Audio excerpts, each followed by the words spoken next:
Carlos Humberto Santana Barragán was born on July 20, 1947, in Autlán de Navarro, Jalisco, Mexico, into a musical family. His father, José Santana, was a mariachi violinist, and by age 5, Carlos had already begun playing the violin. But it wasn't long before he found his true calling, the guitar, switching to the instrument at age 8. Influenced early on by his father and legendary blues musicians like B.B. King, T-Bone Walker, and John Lee Hooker, Santana developed a deep passion for music. In 1955, the family moved to Tijuana, exposing young Carlos to American rock and roll and blues through radio signals drifting across the border.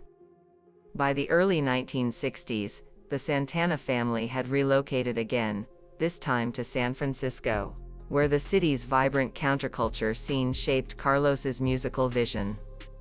In 1965, Santana became a naturalized U.S. citizen. In 1966, Carlos formed the Santana Blues Band, which soon evolved into the group known simply as Santana.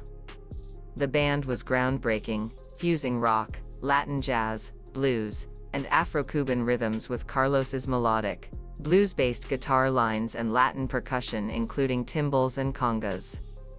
Their breakthrough came in 1969 with a legendary performance at Woodstock. Carlos later admitted he was under the influence of LSD during the show, barely remembering the performance. Still, it catapulted Santana into the spotlight.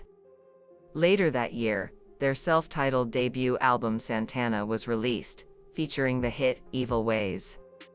It reached number 4 on the Billboard charts. Their second album, Abraxas, 1970, topped the charts and stayed there for 88 weeks. With hits like Black Magic Woman, Oi Como Va, and Samba Pa Ti, it became a cultural phenomenon and earned quadruple platinum status.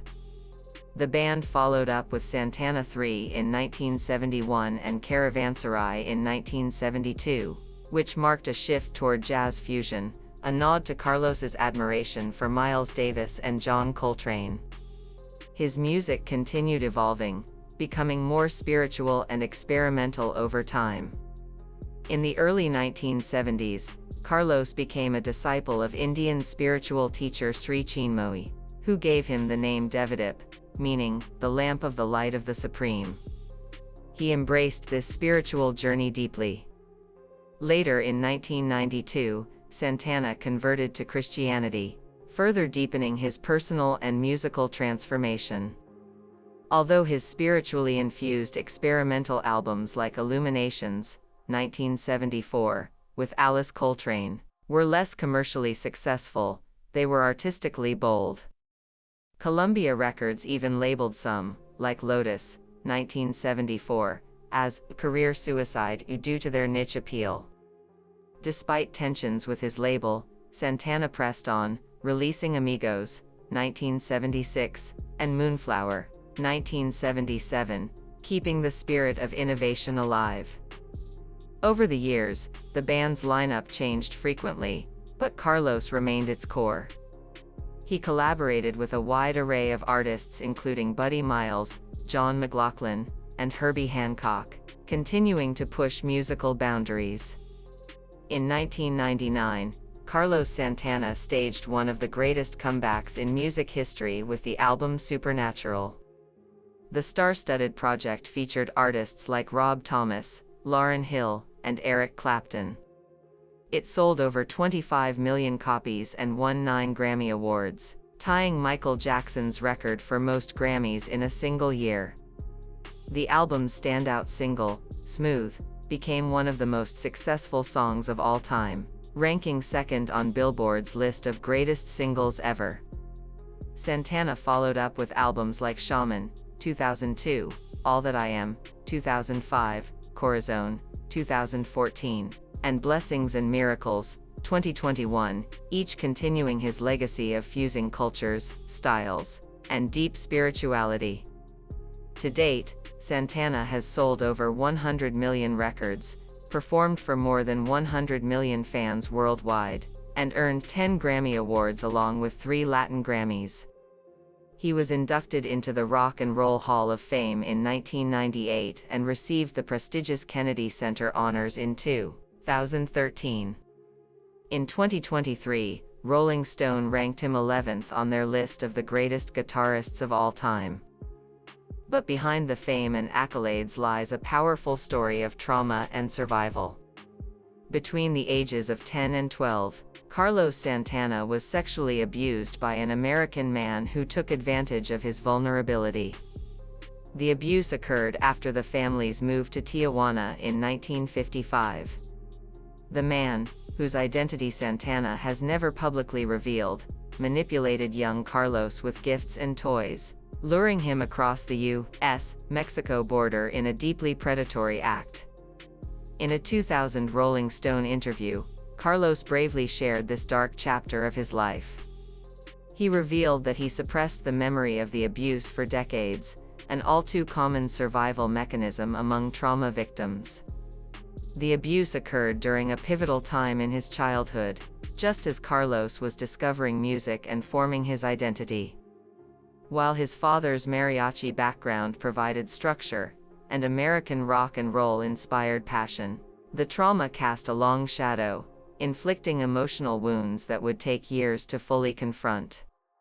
Psychologists often note that childhood sexual abuse leads to long-term emotional struggles such as guilt, shame, and difficulties with trust and self-worth.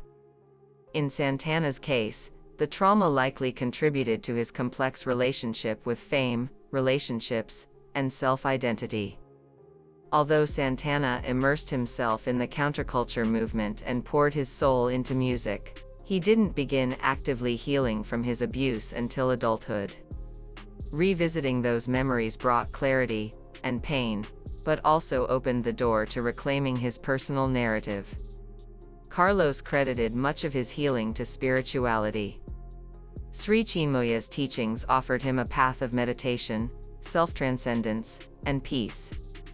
His later embrace of Christianity added layers of forgiveness and redemption to his personal philosophy. Songs like Maria Maria, from Supernatural and Blessings and Miracles, 2021, reflect these themes of hope, resilience, and transformation. In addition to spiritual practice, Santana also turned to therapy.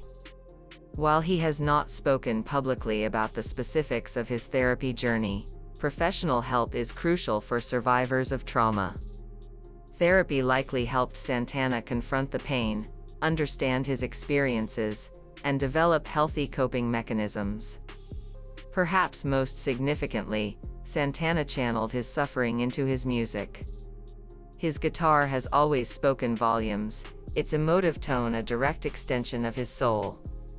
Albums like Caravanserai and Supernatural seem to echo deep spiritual and emotional themes, resonating with millions worldwide. In 1998, Carlos and his then-wife Deborah King founded the Milagro Foundation, a nonprofit dedicated to helping underserved youth through education, health, and the arts. The foundation has donated more than $8 million to causes that reflect Santana's empathy for children in vulnerable circumstances, perhaps echoing the support he needed as a child. In 2010, Carlos married jazz drummer Cindy Blackman. The couple collaborated musically, notably on Power of Peace, 2017, with the Isley Brothers, showing that Santana's artistic evolution is still in full swing. Santana also launched a line of lifestyle products under the name ROC, offering shoes, guitars, and even a cannabis brand, demonstrating his lasting cultural influence. Carlos Santana's story is not just about musical brilliance. It is about survival. It's about transforming trauma into strength, pain into purpose, and adversity into advocacy. From the slums of Tijuana to the world's biggest stages, Santana's journey is a testament to the power of healing, faith, and the transformative magic of music.